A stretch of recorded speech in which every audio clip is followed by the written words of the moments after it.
Thanks for checking out this horror movie superlatives video. So this is it. This is the big one. This is the ultimate picks video. So like we did for 70s, 80s, 90s, I'm going to go through a runner-up for each category overall for the 2000s, and then the winner for that decade.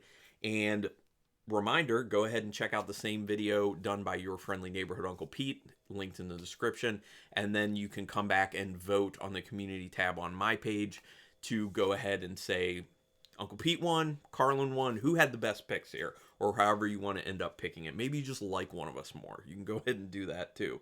So anyway, I do have visual aids for these. I am going to tell you the years for these to be released.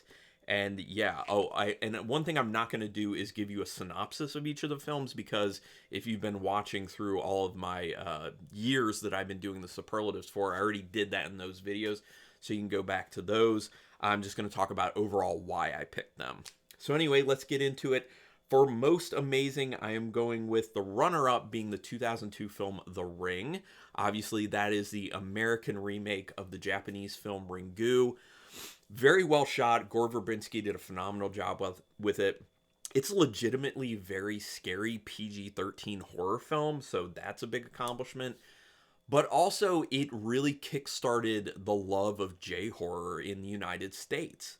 And it led to other films like The Grudge, and then actually bringing some actual Japanese films over the United States and making that a whole market for it. So that's why I ended up choosing The Ring from 2002 as my runner-up for most amazing. But the most amazing, and one I actually do own, has got to be the, I believe, Swedish film Let the Right One In.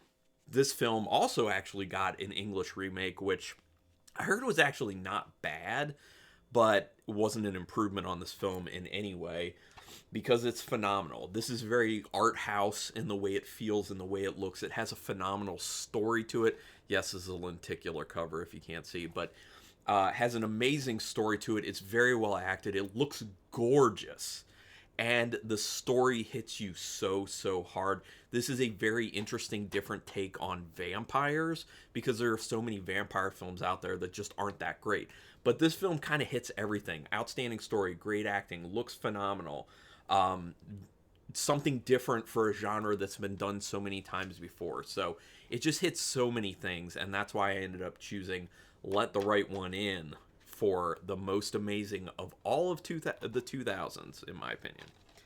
Then moving on to the So Bad It's Good category, and my runner-up for this one has got to be the, oh, by the way, 2008 for Let the Right One In. Sorry, I forgot to say that. 2008 for that one. So for Best So Bad It's Good, my runner-up is the 2001 film 13 Ghosts, also a remake. There's kind of a theme going on here so far. This is a remake of a much older film, which I haven't seen the original, but this is so much fun. It's not a good film. Everyone says that. The acting's kind of but it does have a very fun performance by Matthew Lillard in here, who I love. Tony Shalhoub does a fun job in it. Shannon Elizabeth. It's just a fun film, and the main reason to really love this film is A, the design of this weird house that's trapped all these ghosts in it, and B, the design of the actual ghosts. Seeing all the ghosts and seeing how they interact with people is what the film is all about, really. But story-wise, it's kind of stupid. Like I said, it's kind of overacted a little bit. It's not like a great film. It doesn't have an awesome ending or anything like that, but it is just fun.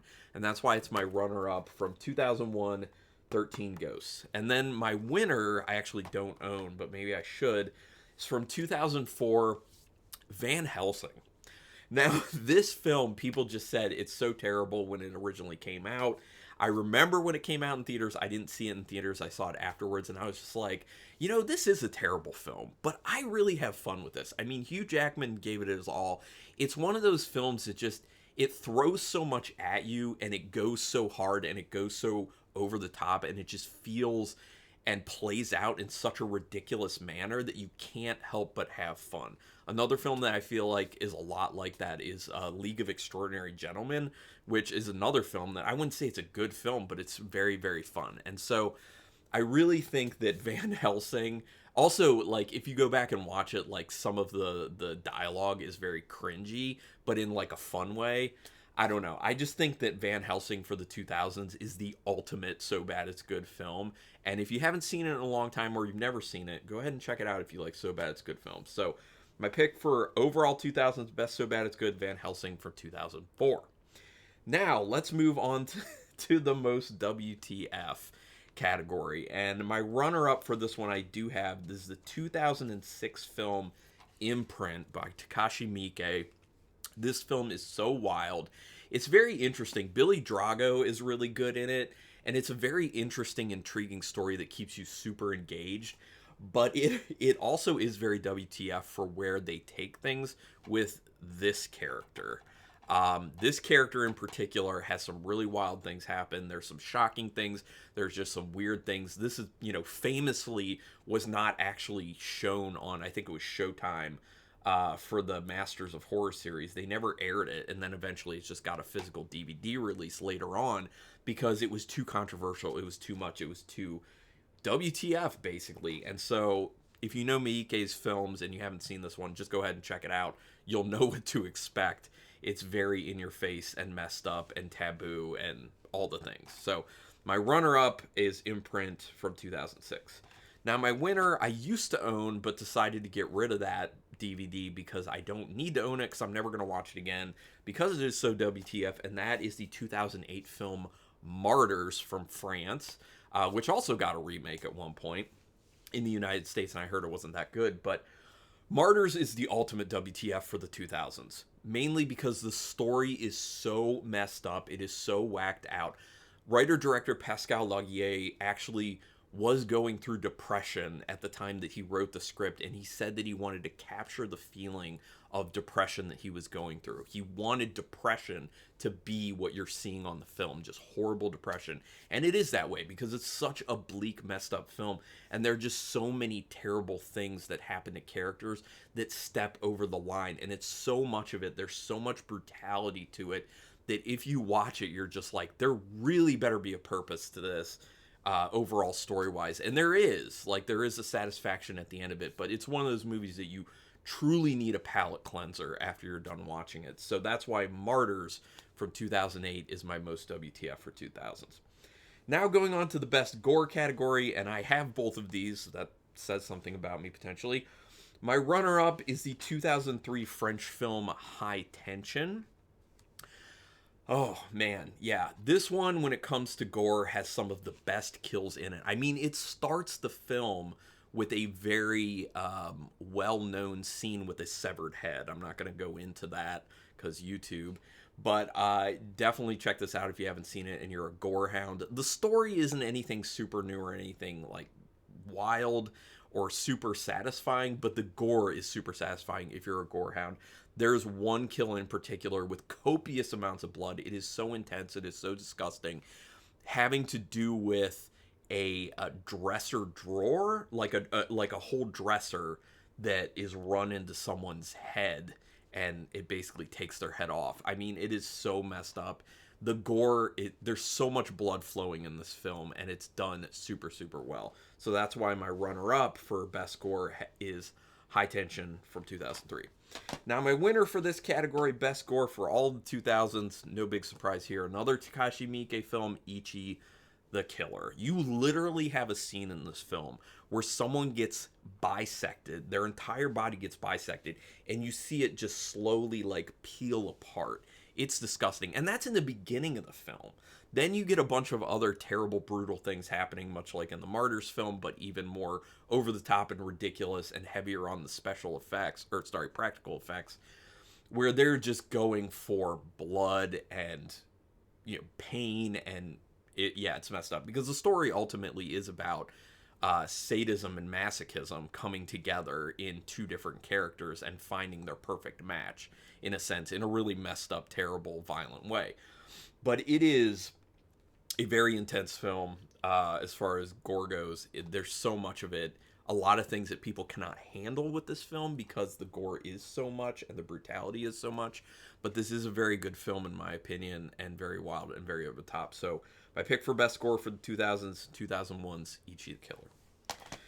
Now moving on to the most unique category, and my runner-up for this one is, oh, I didn't say what year this one was, but I guess I can just look on the back, and that would be 2007. So from 2007, it is Behind the Mask, The Rise of Leslie Vernon. The reason I'm saying this is a most unique runner-up is because it is a very interesting take on slasher film. It literally is a mockumentary style where they're following the killer. Like, how interesting is that? And it plays with so many of the slasher tropes, and it's so fun. And I just don't think enough people have seen this film.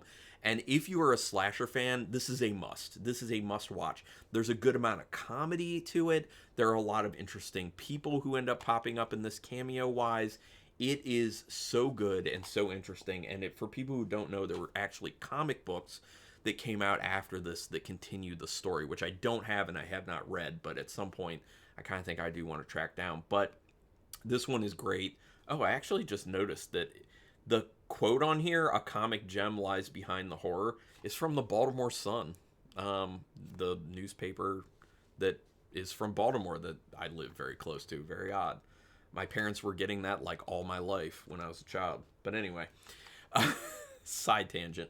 Yeah, Behind the Mask, The Rise of Leslie Vernon, unbelievably underrated. Definitely check this one out. It's shot really well as well. So from 2007, my runner-up, most underrated. And the most underrated, or sorry, most unique is what I mean. This wasn't the most underrated category. It's most unique.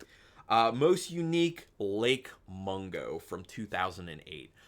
I am not a found footage fan, but this found footage film is actually really good. It's done in kind of like a little bit of like a mock documentary style where it's like an investigative documentary where they're trying to find out what happened to this girl. The story is super interesting, and the way they decided to take this, it really stands out as a particularly great found footage film when there really aren't that many that get to this level. The story is so engaging, and it has so many twists and turns to it that I just think it's phenomenal. So that's why my pick for the most unique for the 2000s has to be the 2008 Lake Mungo. Now moving to the most overrated. This isn't not a fun category, but anyway, my runner-up for the most overrated is from 2003. It is Rob Zombie's House of a Thousand Corpses.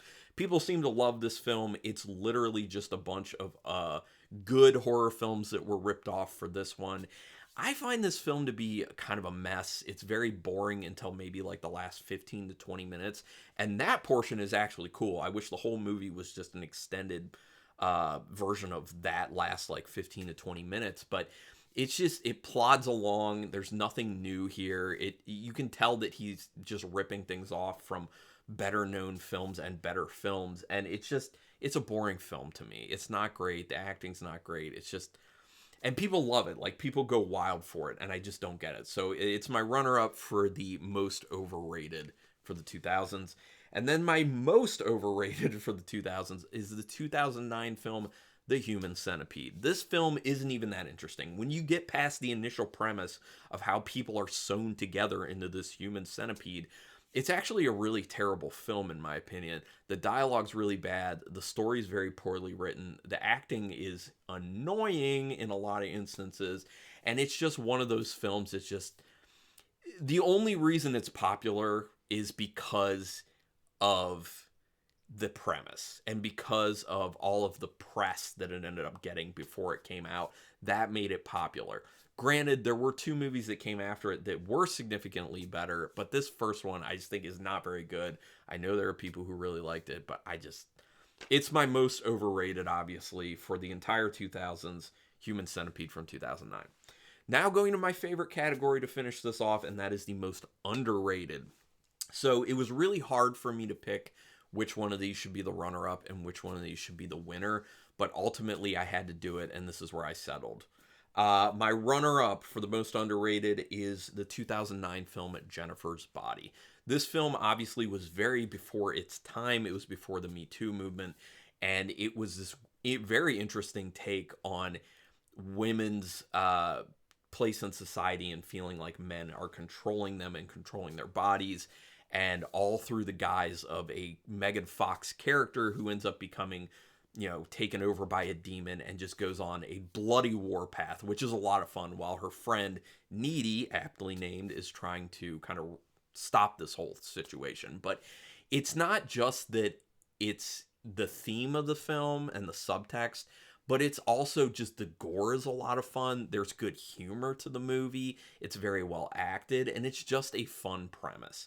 This is a very good film. I'm usually not into like possession, like demon films, but this is one that I actually really do like. It's a great film, and it's my runner-up most underrated for the 2000s, Jennifer's Body from 2009. So that leads me to the final film I'm going to go over here. My winner for all the 2000s for the most underrated film, Splinter from 2008. This is a very good film. This is a very interesting take on a very tired, terrible genre, zombie films for the most part. Just so overdone, but this has a very fresh, interesting take on it. Even if you watch it now, just think about this coming out now, it would still be a unique take on zombieism. It's very intense. It's very well shot. The CGI in it for 2008 actually pretty good. The practical effects are really good. It has interesting characters. It has a great premise of these people being stuck in this kind of gas station convenience store with these splinter things trying to get in. The creature design is top notch. It's interesting and it's engaging and it's scary as well. It's a very good film, moves at a very good pace. I adore this film, and nobody talks about it. Almost nobody talks about this film, and that is why I chose it as the most underrated film of the 2000s. So, Splinter. If you have not seen this, make sure you see it. So there you go. We're done with it. I don't know if we're going to be doing any other decades. At this point, we're going to be done, at least for a bit. But hopefully people had fun with it. Would love to hear some of your picks, maybe. You can do the voting. Do us all. Uncle Pete and I a favor. Subscribe to our channels. Hit the thumbs up on these videos. Hit the notification bell button so you can know when we're putting up new videos. And for me in particular, I do have memberships to my channel if you are interested in checking that out. A nominal fee each month for some extra perks with the channel. But anyway, thank you so much for checking this out. And until next time, keep it brutal.